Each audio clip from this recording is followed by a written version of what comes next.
အားလုံးပဲမင်္ဂလာပါခင်ဗျာဇော်ကြီး YouTube channel လေးကနေကြိုဆိုလိုက်ပါတယ်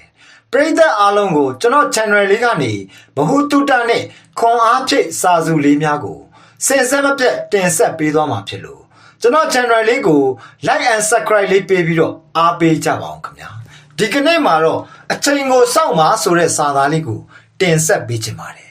ဘဝဆိုတာ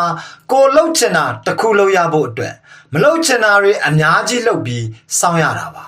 လူတော်တော်များများဟာအချိန်တွေရင်ဘဝတွေရင်ပြီးဖြစ်ချင်တာလေးတစ်ခုဖြစ်လာဖို့စောင့်ရပါတယ်ဖြစ်ချင်တာတစ်ခုဖြစ်လာဖို့အခုလှုပ်တဲ့နာတွေအများကြီးကိုလှုပ်ပြီးစောင့်နိုင်ရတယ်အဲ့ဒီလိုစောင့်နိုင်တာရင်ကြက်မှုပါအဲ့ဒါပညာပါ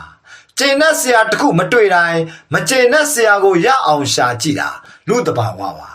ဖြစ်ချင်တာနဲ့ဖြစ်တဲ့နာတစ်ထက်ထဲကျသွားပြီဆိုရင်အဲ့ဒီလူမှာစိတ်သက်အင်အားတွေအများကြီးတိုးလာပါလိမ့်မယ်ပြဿနာဆိုတာဘဝနဲ့အတူတူတွဲပါလာပြီးသားပါဘဝရှိရင်ပြဿနာရှိတာပါပဲရှောင်လွဲလို့မရပါဘူးဘဝနဲ့အတူရှိနေတဲ့မလွဲမရှောင်တာပြဿနာတွေစိတ်ဆင်းရဲမှုတွေအပေါ်ဘယ်လိုသဘောထားရမလဲဘယ်လိုအမြင်နဲ့ကြည့်ရမလဲအဲ့ဒါအရေးကြီးတယ်ကြုံတွေ့ကြရတဲ့လောကရန်တွေအခက်အခဲဒုက္ခတွေကြောင့်ကိုဟာပို့ပြီးတော့စိတ်ထားပိုကောင်းတဲ့သူဖြစ်လာရမယ်ကိုပြဿနာတွေကိုအခက်အခဲတွေကိုဖြေရှင်းရင်ကိုဟာအရင်ငါထက်ပိုပြီးဉာဏ်ရင့်တန်သူဖြစ်လာရမယ်ဘဝမှာအခက်အခဲတွေပြဿနာတွေရှိလာရင်ဒီအခက်အခဲတွေပြဿနာတွေကိုရင်ဆိုင်ဖြေရှင်းရင်းနဲ့ကိုဟာပိုစဉ်းစားတတ်တဲ့သူ